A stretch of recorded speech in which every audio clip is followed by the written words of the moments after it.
welcome back to the show. We know that this is face to face, and it's actually been a while that we actually have come to set. We're very sorry. Most times, a lot of things can actually stop you or actually hinder you from doing a lot of things. But we are back again, and that's why I want to say good morning, good afternoon, good night, anywhere you are in the part of the world. I'm actually greeting you. My name is Sirimina Denijidare, and I'm here with my partner in crime. His name is Ojumumayawa, the Honorable. Once again, welcome to our program Face to Face. Oh, thank God, he actually acknowledged that he is honorable this time. So let us get back to business. Yeah. What really actually brought us here is the issue of Adeye. You know that the Ooni of Ife actually has been in the news for the wrong reason this time around. We know that the man is a philanthropist, but we are not talking about the philanthropist kind and all that kind of it. But is know that the issue about the marriage is what we are actually talking about. Naomi's friend, Queen Naomi, I want to call it. I don't want to say Naomi. Let us actually, because the lady is still in the picture. Queen Naomi actually is actually raining fire and talking fire. She said that there's a lot of mountain on the fire that we need to run.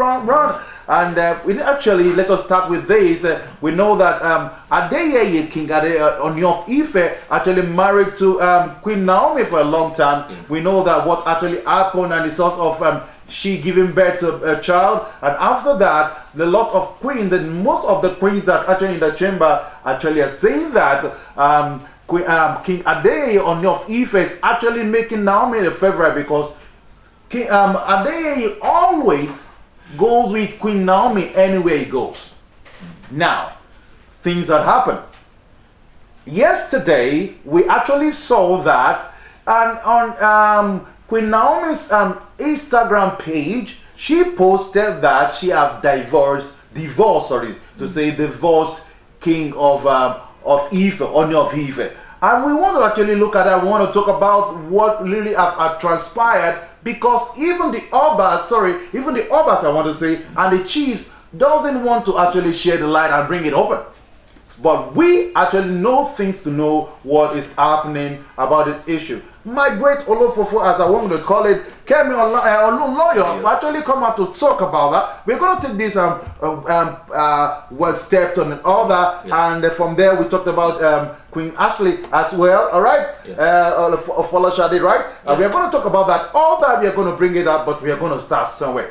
Before we get to 10, we must start from 1. Okay, let us go from here. Now, this issue about Queen Naomi, what do you see about that? Because there's a lot of things, that they say that there's no smoke without fire. Yeah. So, now let us talk about the smoke before we get to the fire. Yeah. Now, the smoke. Now, the smoke says that King Adeye first, actually, they said that, that he made Queen Naomi and the son. Apparently, if you like the mother, the son is favorite, right? Sure. And the queen, actually, other queens are actually afraid. What can you say about this issue before we talk about the divorce? Actually, most time, I would just quickly go back to what happened. These things have always been happening, and as a parent, as a husband, so to say, we should be very guided in showing our affectionate love, that we love one than the other. That was the same thing that affected Joseph back in the Bible, whereby the father showed the affection for Joseph. But thank God that God is on Joseph's side. We all know the story of Joseph, how his brother planned to kill him, but from there he went to the palace and whatever. Understand? What am I saying in essence is that as a parent, yes, we all have a favorite, so we can't dispose that. You understand? But one thing is that we should not show it that we love one than the other. And that's the more reason why even our other religion, the Muslim, they say that you can marry more than 2 wives, but only when you can you can do accordingly, as in to balish. That means you have to love them equally. What you are doing for one, you have to be able to do for the second as well. That's the time you can say, okay, you want to marry more than 1 wife. You understand? So what I'm trying to say is that you have to be able to share the love equally without being biased. Okay, let us talk about that. You actually have said more things about that, and my honorable have actually shared more light on that, because if it all this issue about liking one and loving all that one, we know what happened to Joseph in the Bible, actually in the older Bible, and at the end of the day, that actually ended up giving him the icon, making us to know what the exploit of Joseph was about, but. Even with that, Joseph will actually gone 6 feet on the ground. Okay, let us move ahead. Now, the first thing, the first contradictory thing or controversial thing I want to say is that when the king actually went for the prophetess.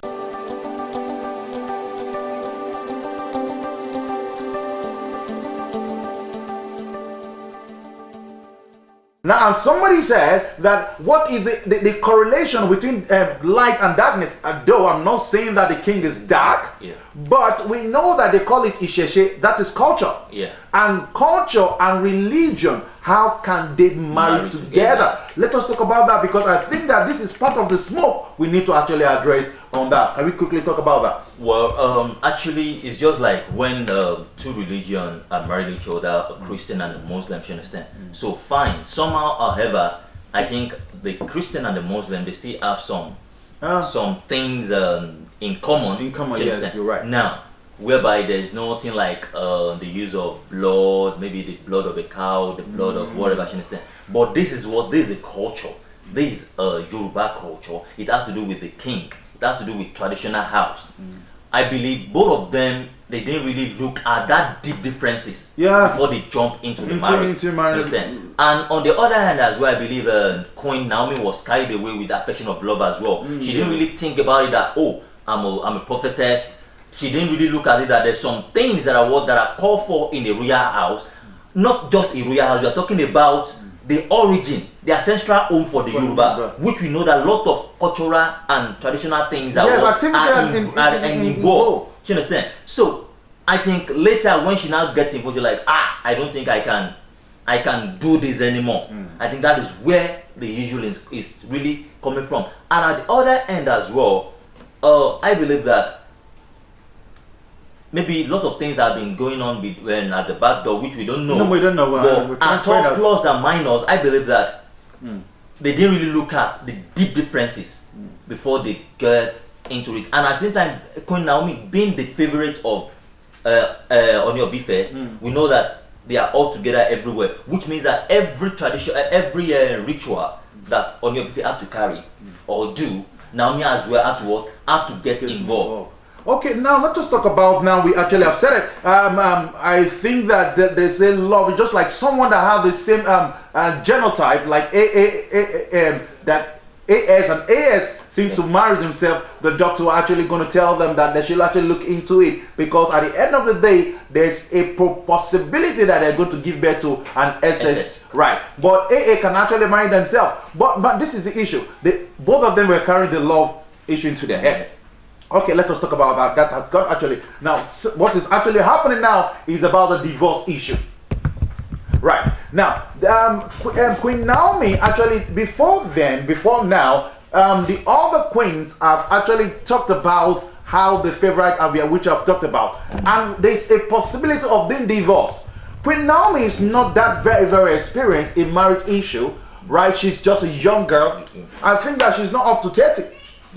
Right, she should be in her 26 years of that, right, and all that. Now, Olori came out to say that Queen Naomi should have thought about it before she actually jumped into this.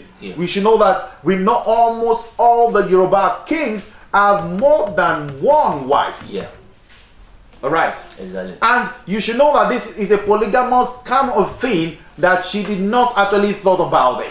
There is nothing even like polygamy in the palace. No. We all know that. That is the culture. Yes, it's the culture. It's the culture. There's nothing you can do about it. Okay, now let us quickly go to the next one, which is called Queen Ashley Afolashade in the picture. She seems to be the reigning champion right now. Now, what can we say? Are we saying that Queen Ashley is the brain behind the divorce, because now you used to be a favorite, now you're not going to be favorite anymore? All right, now Queen Ashley, what are we going to say? Is she the backbone to this divorce issue? Well, I believe that well, I don't know her, and I'm not saying I'm going to be a mouthpiece, but I believe that, when things are not working accordingly anymore, when you can't play by my rule anymore, when you can't take compromise anymore, I believe at the moment, on your feel like, okay, this divorce of the thing might come up, it might not come up. Let me have a backup plan.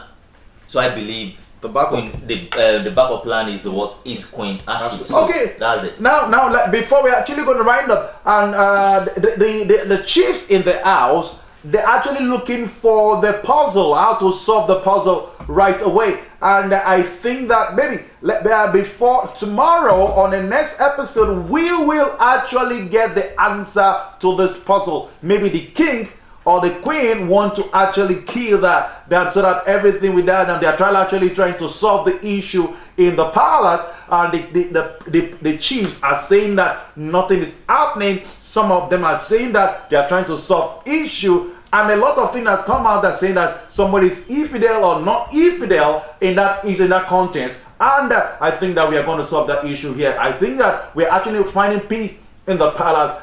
King Adegoke Ooni of Ife should actually look for that, because we're now counting, this should be the second or the third that is really happening. And if this is actually happening in the Yoruba land, it means that the Yoruba doesn't have a right culture. We should look into it. And that's why we're going to draw a curtain today. Please don't forget, I want to wish you a Merry Christmas and Happy New Year in advance, that we should enjoy ourselves. Don't forget, COVID-19 is very, very, very strong out there. Make sure you have the precaution and all that. And from here,